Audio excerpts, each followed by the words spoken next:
Well, welcome to everybody who's joined us. We'll give a few minutes to everyone else to catch up, but we'll start pretty soon so as to ensure we finish on time. Whilst we are starting slowly and we are recording this, I will start with some of the preamble. So a big welcome to everyone to the Galen Growth North America mid-year results for digital health. My name is Julian de Salaberry, and I am the CEO and founder of Galen Growth. Galen Growth being the world leader in digital health, private market data, intel, and insights to industry and to investors. Our topic today is the key trends in the digital health ecosystems of North America over the past 6 months, where North America in this definition is Canada, the US, and Mexico. But I'm sure you are well aware that the driver of most of the activity is still the US. So much of the data points you'll see today are very centric to the US, but we will look briefly at the composition of the breakdown. Very quickly, why is this different? Many of you, of course, will have seen the endless announcements of various results as regards to digital health in North America, or more specifically in the US, for the past 6 months. A lot of those are certainly very strongly indicative of what's happening, but they're also very limited to what's happening in funding. We bring a real depth to the analysis of digital health, and we really get into the key drivers of the activity and the trends that you're seeing. And how do we achieve this better than anybody else? Well, I'll just start with, we've got more data than anybody else. We certainly have almost twice as many digital health startups in our database in the US than, say, Rock Health. We have better analytics. We actually live and breathe digital health. Therefore, we design analytics to look at the 180 or so million data points on our data to bring these trends to you. And of course, we have an expert team who live and breathe digital health, unlike many of the generalists out there. So this means that what you can see in the report, which is complimentary and downloadable from our website, as well as what you hear from today, is very different. It really truly tells you what's happening in the space. I would ask you to feel free to ask questions, but to use the Q&A button at the bottom of your screens so that we know it's a question that you're asking and we are able to answer them either live or certainly do so at the very end. With me today is Sarah. Sarah is our head of research and analytics for North America, among other things, but certainly for North America. She, in fact, is sitting in the US today and is bringing this live to you from the East Coast. So, Sarah, we've only got so much time, so let's just get going and see what questions we've got. As I said a little bit earlier on, this is a report focusing on North America, which means we're looking really at three distinct ecosystems. We've seen a lot of noise in relation to what might have happened, what's dipped, and etc. But let me ask the first questions, if I may, which is, okay, so let's look at the last 6 months, and let's look at digital health ventures that are headquartered in the North of America. What does the first half look like for them? What have they actually achieved in this first half, and what is that starting to tell us? Thanks, Julian. It's nice to be here this afternoon, and looking forward to sharing some of those insights with you. Now, you asked, what does the US look like? The US, or North America in particular, didn't look too great first half of the year. The first 6 months of 2022, overall, with the reduction of 25% in venture funding and 15% fewer deals than last year H1. So overall, when you look at the overall numbers, you think, oh, something's not good. Digital health is going downhill. And that's what the original headlines were that a lot of us saw on LinkedIn, a lot of us saw in those news outlets, is the gloom and doom of, oh no, the funding, the venture funding that's been blossoming in digital health's been growing like crazy. Now it's going back down. Looking quarter on quarter, breaking that down a little bit, comparing the first 2 quarters of 2021 to the first two quarters of 2002, actually the first quarter of 2022 exceeded the first quarter of 2021. So the first quarter was quite okay. And then the second quarter saw that downward hit as we've been talking about. So we're really focusing here on second quarter of the year this year, and in fact, the deal volume, the number of deals, as well as the total venture funding, are significantly lower than what we saw in 2021. So that's not great news. But I think many of us have already heard that when you look at actually what funding went downhill, where did we see those losses? Where did we see the ventures losing ground, or the funding losing ground? We first of all looked, okay, let's look at the funding, the series for year on year, right, for the first half of the year. And in fact, what we see is the early stage didn't suffer. Series A didn't suffer. Series B didn't suffer. What really suffered here are the Series C, Series D, and beyond deals. So those late stage funding deals saw a significant decline in the first half of this year. But otherwise, the earlier stage ventures are still growing and still receiving funding, and they're still doing quite well when you compare it to 2021. Up to and including Series B as well, which is interesting to note. Yeah, it's not just the seed and pre-seed stuff. It actually is ventures right up to Series B and inclusive Series B. So that's exciting in itself, which means that investors have, I guess, risk mitigated in the later stage deals, but certainly have continued to deploy into early stage deals or earlier stage deals, sorry, to be more accurate. And I guess we've seen investors that have more traditionally been into later stage deals move upstream a little bit. One of the big drivers in late stage deals tends to be mega deals, deals that are exceeding 100 million in size. Are we seeing a correlation here between the graph we have in front of us now and the status of mega deals in the last 6 months? Absolutely, without a doubt. Those mega deals are much less than have decreased significantly in the first half of the year. And for North America, what we really saw is a collapse of the M&A activity, IPO activity, right? You didn't see, I think there was one SPAC that was announced, hasn't gone through yet, the Achilles SPAC, and otherwise there's been a complete lack of IPOs, and the M&A activity has decreased significantly. So you're absolutely right. It's the mega deals. It's those Series C, Series D, and beyond deals that we really haven't seen, and that really boomed in 2021. Yeah, I guess I was expecting that as an answer, so I wanted to confirm. All right, so now we've talked about funding as far as which stages have seen more funding than others, what's the general trend been versus last year, etc. So the easy stuff, the stuff that everybody else does.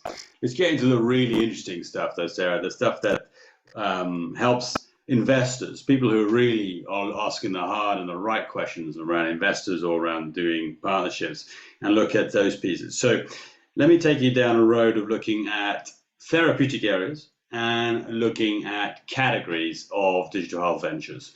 Because to me, that's really where we start getting a sense of what's truly happening here. So listen, I seem to recall last year in North America, there was this mad push towards mental health. Have we continued seeing that in the first 6 months of this year? No, we haven't. Okay.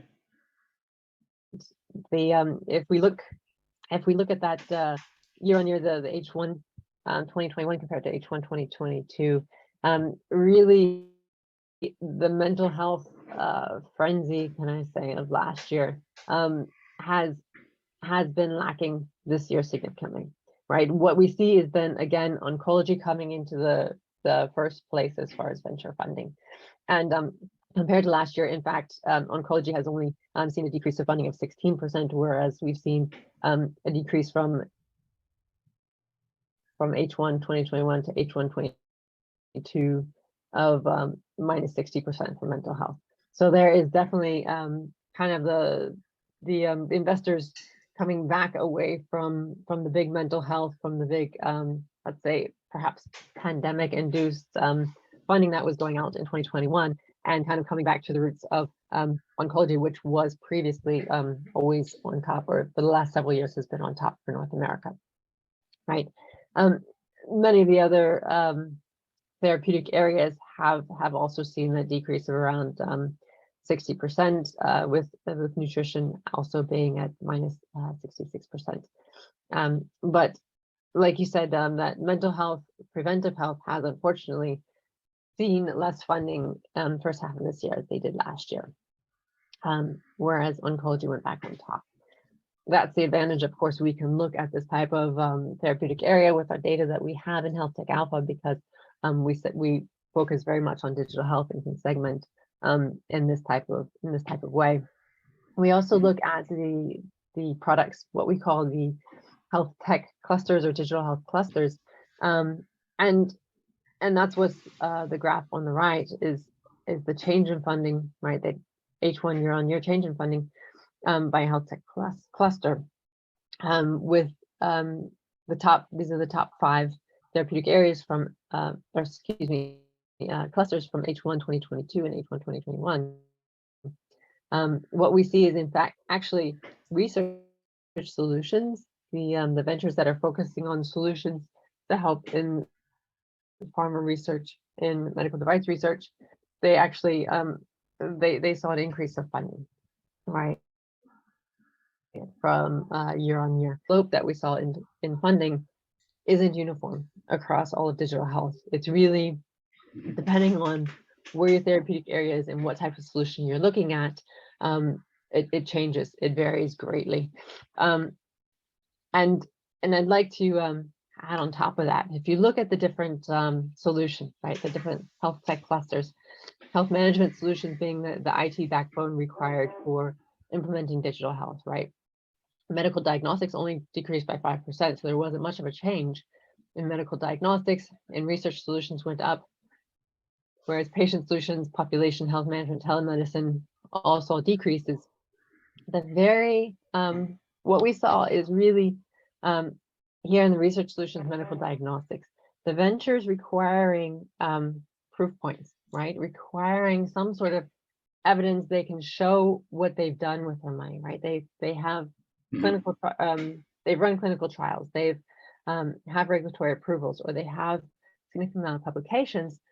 They've maintained trust with investors, right? They've been able to really maintain the funding, or see only very small losses in that funding, and that's then what we call the clinical strength of a particular venture, right? The ventures that have a higher clinical strength have really been able to maintain that confidence with the investors. Yeah, and let's come back to that in 2 seconds. It's worth also noting, though, looking at this slide, that of course with the data we've got, we'd say oncology, of course, we're able to break that data down even further in terms of the different types of cancer, for example. Equally, for cardiovascular, we're able to break it down to different types of heart disease. The right-hand chart, of course, are clusters, which means that we're able to break it down to even further granularity, looking at the categories within each of these clusters. So within research solutions, for example, I know that we can look at the omics, we can look at the other subsets of research. And so really provide the insights that our clients and investors, for example, in pharmacos are looking for when they start drilling into the therapeutic areas. Back to clinical strength, important, I think, because evaluations over the last few years have been largely, particularly last year, largely driven by really, I think, a real FOMO feeling. There was a need to just get on that bandwagon. And I think we're seeing an inflection point now in the system where I think rather than FOMO, it's what I call the fear of looking foolish. And I think now some of the really hard questions have been asked.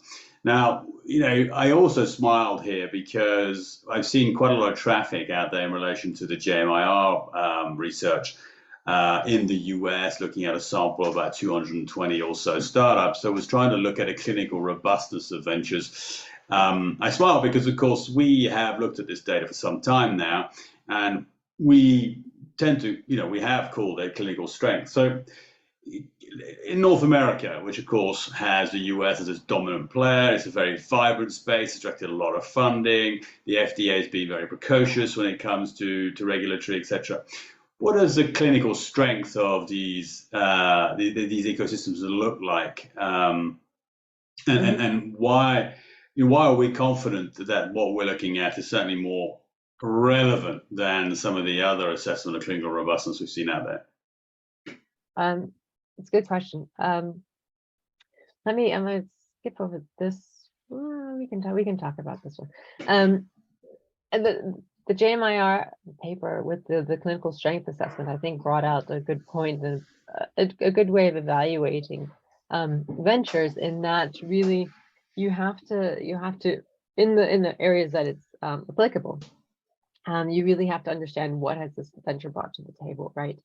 And so because in Health Tech Alpha, we collect the clinical trial information for each venture. We collect the regulatory filings for each venture, right? We collect publications, right? This is all standard information that we have. And so we're able to apply this a similar methodology across all digital health ventures, right? We have over 11,000 digital health ventures cataloged in Health Tech Alpha globally, right? So we can take a very broad look at this and give each venture a clinical strength score, right?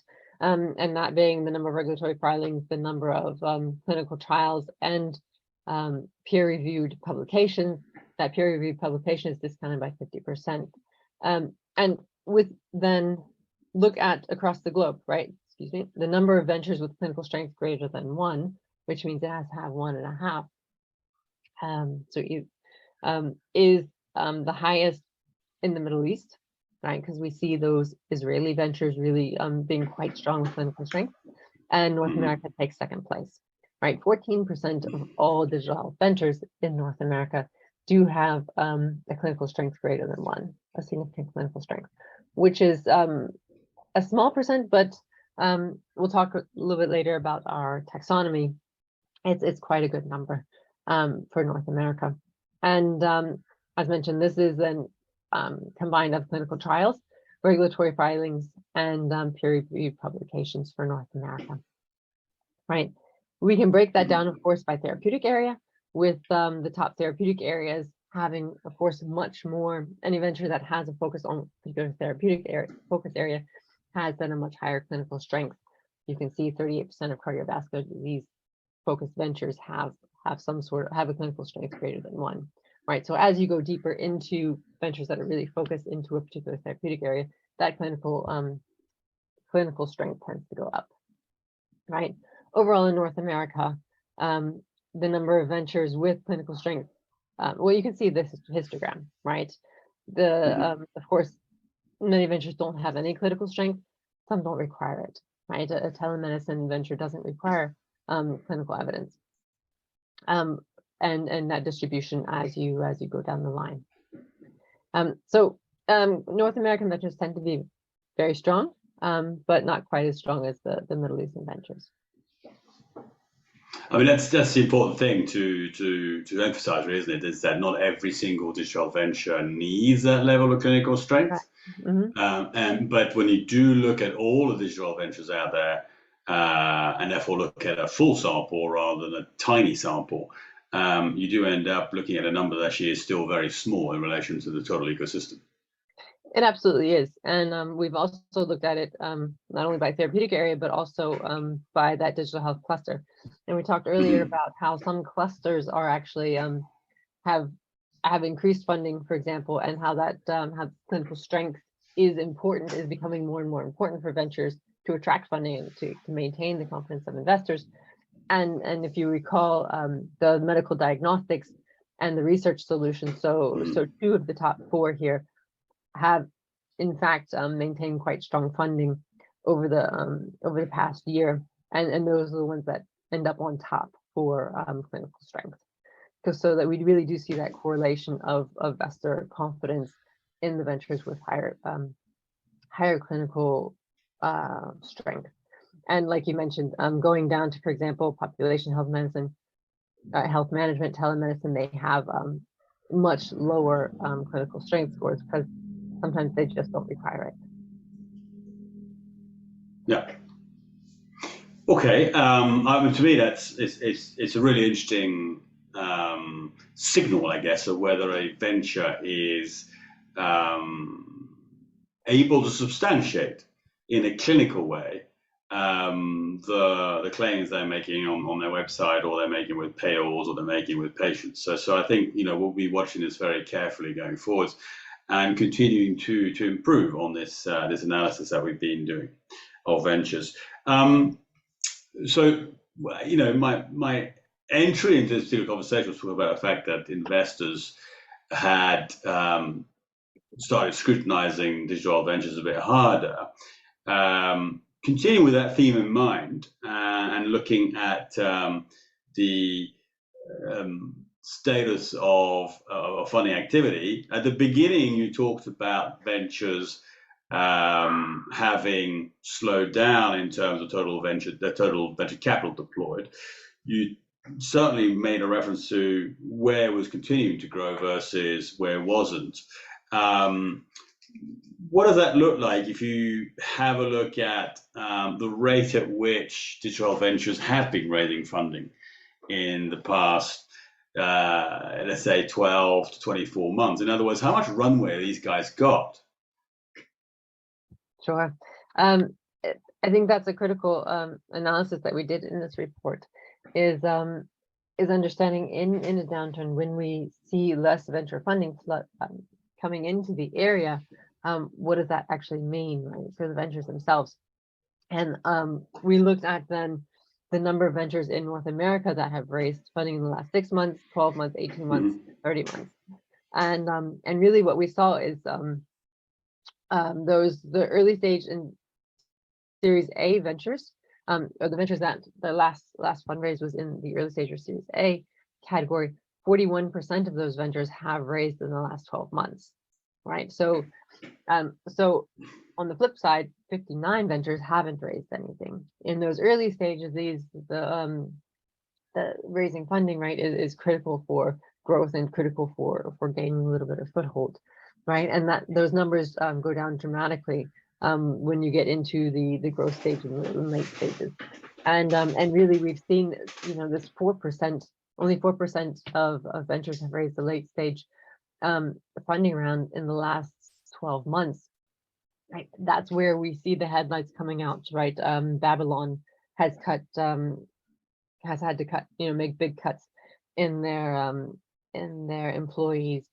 Creve from Sweden has had to make big cuts in their employees. That's really where we see the ventures having to rethink, right, their business, and having to think, okay, how are we going to make it to the next funding raise? Because if they haven't raised in the past 12 months, they're going to start they'll need a little bit of a cash flow, or have to change so that they can stretch the funding that they already have in order to try to get to that next funding round. Absolutely. So what is, I mean, other than obviously cutting costs, what are some of the other things certainly the larger players who are going to burn in a lot of cash and have always for the last few years been able to operate on the basis that profit somewhere down the road? That obviously is going to change as the mindset, particularly from the investors scrutinizing, particularly as they come back to raise more money, which means valuations are being challenged hard. So what are the strategies available to these ventures to keep their head above water as we navigate rather uncertain times? Well, I think this is where we're really going to see those more mature players, right? The ones that have been able to start generating cash flow, to start building out their business. We wrote a report earlier this year on digital health platforms, right? And the platform, you have a more mature venture, and we've seen it really more the venture to venture mergers and acquisition.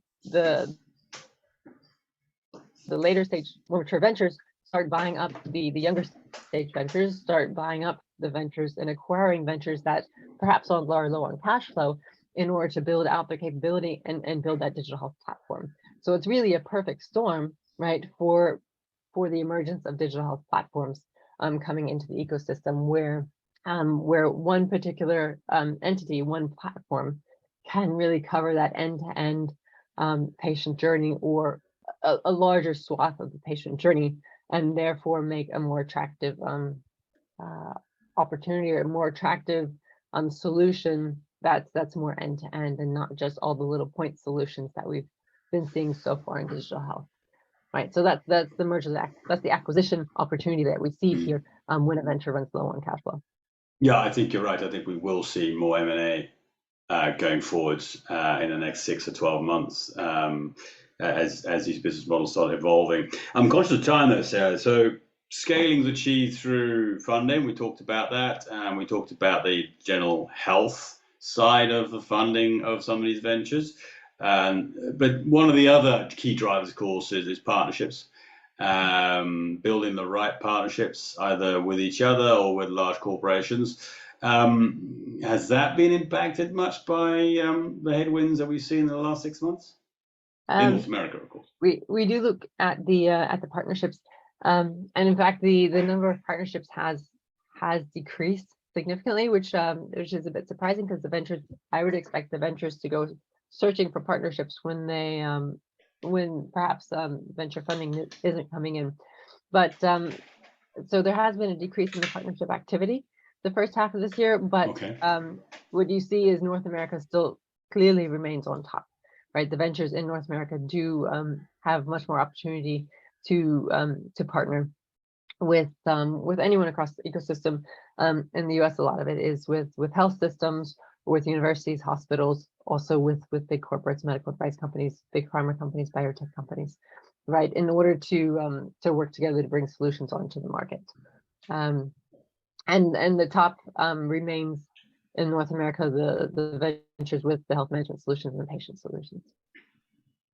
Sure, and of course, the report itself carries a number of names of ventures and their respective partners, particularly the more noteworthy ones over the past 6 months. But in view of the shortish nature of this webinar, of course, we encourage people to go to the report to get the granularity behind these numbers. But it's encouraging to see that North America's momentum in partnership building has continued, and that is massively important for digital health, where really a great line share of digital ventures are B2B2P type business models, where of course the involvement of a larger player is important. Okay, in the closing minute we've got left, Sarah, I mean, it's only 6 months. What we've shown is that it's not all doom and gloom. In fact, we're starting to see probably a little bit more specialism moving into digital health, and fewer tourists, which is exciting and interesting in terms of what that means for the next 6 months. 2020 was, the coming of age really for a lot of people when we looked at digital health investment and all this conversation around, will it be bigger than fintech one day, etc. 2021 went gangbusters, and everybody expected the other thing to happen because, of course, COVID was in full swing. So 22 in North America, here we are halfway, roughly speaking. We don't really do crystal ball stuff in Galen Growth, but what's your best guesstimate as to where the end of the year will land? We really expect to see a kind of a return to normal, understanding that last year was an abnormal year. Last year was really an outlier. And the funding we've seen so far has gone back to an incremental growth above 2020. So we expect to end the year to see that, in fact, 2022 does represent incremental growth above 2020, but it's a bit more of a return to normal after such a blockbuster 2022. We do expect that clinical strength to become important. The investors are no longer going to follow the hype, right? They're carefully doing their DD and making sure that the ventures do have viable solutions, and they understand the importance of platform building and how they can create synergies with particular ventures. So we expect a good year, not the blockbuster 2022, but we do expect the ventures to see more venture funding coming in. Great. Yes. No, I think Yeah, where you and I are pretty aligned on where we think this is tracking. Thanks, Sarah, and thanks to everyone who joined us today at our half hours up. Just to reiterate that this is a subset, of course, of the 70-page or so report that was published a week ago on the North America ecosystem. It is one of 5 reports we published in parallel for each of the global regional digital ecosystems. So if you go to our research page on Galen Growth page and you haven't yet done so, you will find the North American report there, the Western Europe one, the Middle East, including Israel one, the Asia Pac report, and a snapshot of what's happening in South America or Latin America. There are no questions, Sarah, today at the moment. So I'm assuming we've addressed many of the points people arrived in the call with. But of course, please feel free to contact us any questions you've got regarding any of the reports via email at research@galengrowth.com. Or you can touch base any of us via LinkedIn. We tend to be pretty active on LinkedIn as well. So if there are no questions, we will wrap up here. The recording will be made available for those who want to rewatch this, and you should receive an email to notify you of that fact, I imagine tomorrow or Monday. In the meantime, thank you very much, Sarah, for your insights. Thank you for everyone who joined us today, and have a great rest of your day.